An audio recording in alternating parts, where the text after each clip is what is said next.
Good evening all of you. ఇన్నాళ్ళు నేను ఏ ఊళ్ళో ఉన్నానో ఎవరికి చెప్పలేదు, కారణాలు అనేకం. ఏదేమైనా కానీ నేను కృష్ణా జిల్లాలో ఈపూరు అనే గ్రామంలో ఉన్నాను. ఈపూరు ఎక్కడుందంటే విజయవాడ నుంచి రేపల్లో వెళ్ళే రూట్లు రెండు ఉన్నాయి మనకి. వయా తెనాలి ఒకటి, వయా కరకట్ట ఒకటి. ఈ కరకట్ట మార్గంలో విజయవాడకి 47 కిలోమీటర్ల దూరంలో, అంటే విజయవాడకి రేపల్లకి కరెక్ట్గా మధ్యలో ఉంటుందన్నమాట ఈ ఊరు. ఇదొక పూర్తి పల్లెటూరు. దీని దగ్గరలో కల్లూరు అనే మండల కేంద్రం ఉంది. కానీ మండల కేంద్రంలో కొంచెం రెంట్లు ఎక్కువగా ఉంటాయి కాబట్టి నేను ఈ ఊరు ప్రిఫర్ చేసుకున్నాను. ఇక్కడ ఉంటాం కూడా కారణం ఉంది. మా దూర బంధువులు ఒక ఆయన ఇక్కడ ఉంటున్నారు కాబట్టి నాకు కొంచెం రూమ్ అది చూసి పెట్టడానికి నాకు అవకాశం కుదిరింది ఇక్కడ ఉండటానికి. కాబట్టి ఇక్కడికి వచ్చి నేను సుమారు 20 రోజులు అయింది. 20 రోజులు మట్టి కూడా, అంటే జూను 3వ తారీఖు వచ్చాను. తర్వాత కొంతకాలం బయటకు వెళ్ళాను, అటు ఇటు వెళ్ళాను. ఎండలు విపరీతంగా ఉన్నాయి. నెల రోజుల ముందే ఎందుకు వచ్చానంటే ఇక్కడ మనుషులకు నా మొహం పరిచయం అవ్వాలి, నేను పరిచయం అవ్వాలని ఉద్దేశంతో వచ్చాను. పర్వాలేదు, ఇప్పటికీ నా ఫేస్ కొంచెం ఊళ్ళో ఐడెంటిఫై చేస్తున్నారు. ఎవరు ఏమిటని ఎంక్వైరీ చేస్తున్నారు, ఎందుకు వచ్చారు ఏమిటని కూడా అవుతున్నాయి.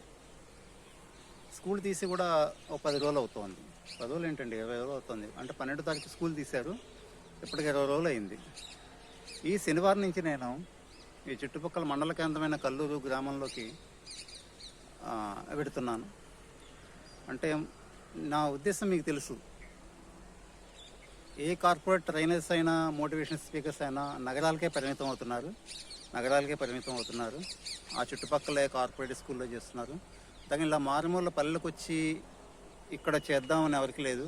కానీ ఎక్కువ దారుణాలు అవన్నీ కూడా పల్లెటూరులోనే జరుగుతుంది. ఎందుకంటే అమాయకమైన ప్రజలు ప్రతిదీ తేలిగ్గా నమ్ముతారు, ప్రతిదాన్ని విశ్వసిస్తారు, ప్రతి వాళ్ళని సందేహించి కూడా ఫాలో అవుతూ ఉంటారు.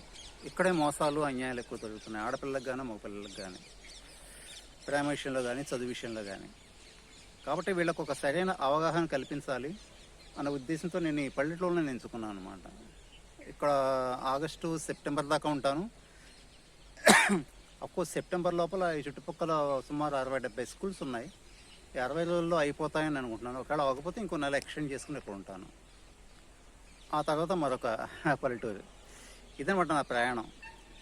ఈ ప్రయాణంలో విద్యార్థులకు అసలు చదువు ఒక ఇంపార్టెంట్ ఏమిటి, చదువు మనల్ని ఎక్కడి దాకా తీసుకెడుతుంది, చదువుతో మనం ఏమీ సాధించవచ్చు, ఇవన్నీ కూడా వాళ్ళకి ఉదాహరణతో చెప్పదలిచాను. హీరో అంటే ఎవరు, నిజమైన హీరో ఎవరు, నిజమైన కష్టం అంటే ఏమిటి, నిజమైన ఆనందం అంటే ఏమిటి, ఏ ఆనందం శాశ్వతం, ఇవన్నీ కూడా తెలిసి తెలియని వయసులో వీళ్ళందరూ చాలా తప్పులు చేస్తున్నారు. అఫ్కోర్స్ వీళ్ళకి బ్యాక్గ్రౌండ్ ఏముండదు. తండ్రి ఏమో కౌలుకి, రైతు పొలం కౌలుకి తీసుకుని చేస్తుంటారు, తల్లేమో ఏదో పని చేస్తూ ఉంటుంది, కూలి పనులే చేస్తూ ఉంటారు వీళ్ళందరూ కూడా.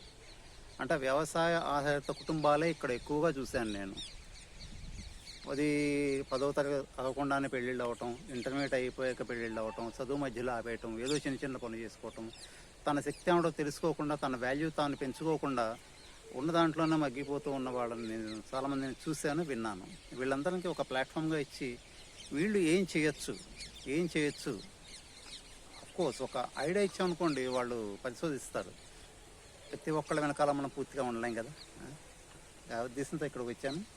ఈ శనివారం నేను మొట్టమొదటిసారిగా స్కూల్కి పెడుతున్నాను. ఆ రోజు మంచి రోజు అని చెప్పి మా పురోహితులు గారు చెప్పారు, ఇక్కడ పురోహితులు గారు. కాబట్టి శనివారం నేను బయలుదేరుతున్నాను.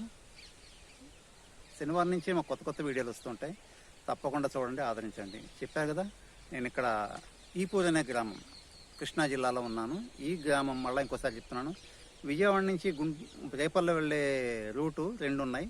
తెనాలి మీదుగా ఒకటిను, వయా కరకట్ట బస్సు ఎక్కితే 47 కిలోమీటర్ల దూరంలో, అంటే విజయవాడలో ఎక్కితే గంటలో ఇక్కడ దిగుతాం. నమస్తే. తర్వాత వీడియోలో ఇక్కడ నేనేం చేస్తున్నా, ఎవరిని కలిసాను, ఒకటి చెప్తాను. అన్నిటికీ మీ సపోర్ట్ కావాలి. Thank you for watching.